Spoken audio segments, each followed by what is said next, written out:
YouTube पे एक pandemic चल रहा है। नहीं, वो वाला नहीं, ये वाला। खुद की मौत के बारे में सोचते हो आप?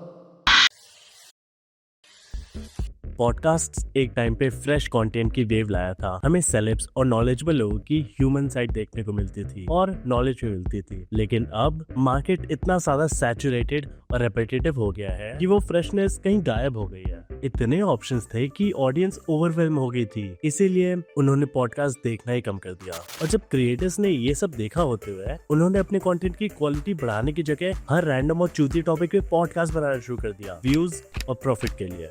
अब सवाल ये है, क्या रणवीर इलाहाबादिया जैसे क्रिएटर्स के बाद पॉडकास्ट का डाउनफॉल इनएविटेबल था या there is something else going on?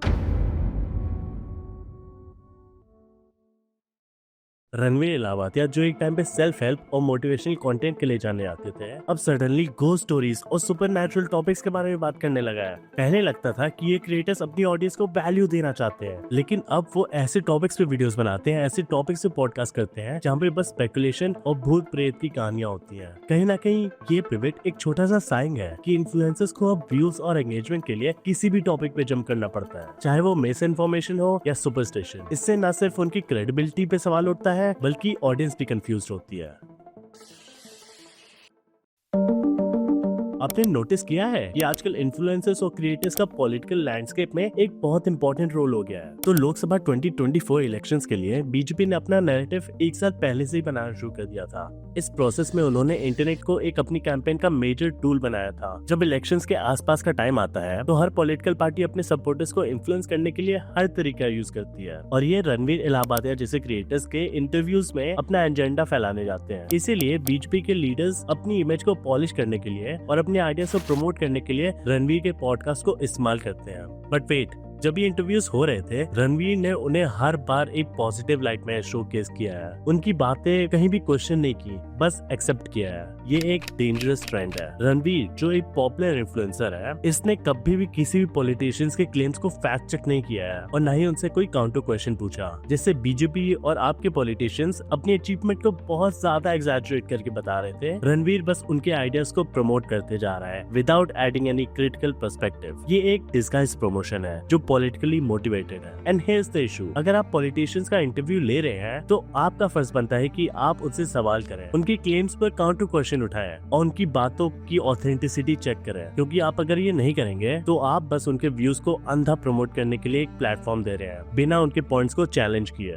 तो इनडायरेक्टली आप उनके एक एजेंडा का हिस्सा बनते जा रहे हैं। ऐसे इंटरव्यूज न सिर्फ ऑडियंस को मिसलीड करते हैं बल्कि उनके इंप्रेशन को भी शेप करने में काफी मदद करते हैं। अगर रणवीर जैसे इन्फ्लुएंसर्स अपने प्लेटफॉर्म को ऐसे मिसयूज होने देते हैं तो ये एक पॉलिटिकल मैनिपुलेशन का एक पावरफुल टूल बन जाता है। जब आप किसी पॉलिटिशियंस का इंटरव्यू करते हैं तो आपकी रिस्पॉन्सिबिलिटी बनती है कि उनके क्लेम्स को वेरीफाई करें और ऑडियंस को अनबायस्ड इंफॉर्मेशन दें। अब जो रोगन को भी देख लो भाई, जो रोगन नाम तो सुना ही होगा। जो रोगन का एक स्पेसिफिक स्टाइल है, जैसे वो पॉलिटिशियंस से इंटरव्यू और पॉडकास्ट लेता है। उनका अप्रोच रियल, बोल्ड और चैलेंजिंग होता है। वो पॉलिटिशियंस को चैलेंजिंग फील कराते हैं, उनसे टफ क्वेश्चंस पूछते हैं और इसीलिए उनके इंटरव्यूज इतने इम्पैक्टफुल होते हैं। लोग उनकी बातों को सीरियसली लेते हैं। अब ये छोटी सी क्लिप देखो जहाँ पे जो रोगन डोनाल्ड ट्रम्प का पॉडकास्ट ले रहा है। I always thought he was a nice guy, but he's just like the rest of them, you know?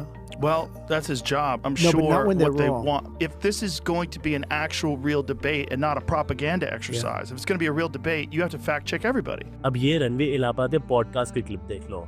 कुछ अनइक्वल इंटरवेंशन जैसे कांग्रेस पार्टी ने की बहुत सारी चीजों में, मुस्लिम रिजर्वेशन कर दिया, कॉन्स्टिट्यूशनली वैलिड नहीं है। लेकिन जब आप कॉन्स्टिट्यूशनल उस गलती को सुधारते हो तो कांग्रेस पार्टी जाके मुस्लिम कम्युनिटी में कहती है देखा ये लोग मुस्लिम विरोधी हैं। मतलब आपने पहले कुछ किया जो कॉन्स्टिट्यूशनली मैंडेटेड नहीं है, फिर जो दुरुस्त किया गया तो आपने कहते देखा बीजेपी मुसलमानों के खिलाफ है। Do you think that the way minorities feel about the current government is a lot due to algorithms, social media, campaigns, marketing? कितना बड़ा डिफरेंस है। I think Indian podcasters politicians का इंटरव्यू बस एक फोटो खिंचवाने के लिए लेते हैं कि बस एक फोटो मिल जाए उनके साथ और इंस्टाग्राम पे डालते हैं। तो प्लीज रणवीर, पॉलिटिशियंस के साथ इंटरव्यू की अपॉर्चुनिटी को बस एक फोटो आप की तरह मत देखो। See it as an opportunity to make an impact on the audience. Ranveer Allahbadia का एक कॉमन अप्रोच है, जब भी वो अपने पॉडकास्ट में किसी सेलिब्रिटी या गेस्ट के साथ बात करते हैं, सडनली कॉन्वर्सेशन कहीं से भी डीप हो जाती है। सडनली कॉन्वर्सेशन को ऐसे डीप और फिलोसॉफिकल टॉपिक की तरफ ले जाते हैं वो, जो उनकी बातचीत के कंटेक्स्ट से रिलेटेड ही नहीं है। और ये एक कॉमन क्वेश्चन पूछते हैं, क्या आपने कभी मौत के बारे में सोचा है? Wait, really? ये क्वेश्चन किसी भी नॉर्मल डिस्कशन में फोर्स्ड और आउट ऑफ प्लेस लगता है। जब आप एक कैजुअल पॉडकास्ट को एक सडन एक्सिस्टेंशियल क्वेश्चन की तरफ लेके जाते हो, तो ये गेस्ट को अनकंफर्टेबल फील करवाता है और कभी कभी गेस्ट को ऑकवर्ड पोजीशन में डाल देता है। कहीं से भी ये पूछ लेते हैं, क्या आपने कभी मौत के बारे में सोचा है? पर क्यों? रणवीर की अप्रोच ज्यादातर एक शॉक वैल्यू को कैप्चर करने के लिए है। जब वो ऐसे डीप क्वेश्चंस पूछते हैं तो ऑडियंस को लगता है कि पॉडकास्ट सीरियस और थॉट प्रोवोकिंग है, लेकिन ऐसा रियलिटी में नहीं होता। रियल में ये एक सुपरफिशियल अटेम्प्ट होता है जिसमें कोई भी एक्चुअल इनसाइट या वैल्यू नहीं होती।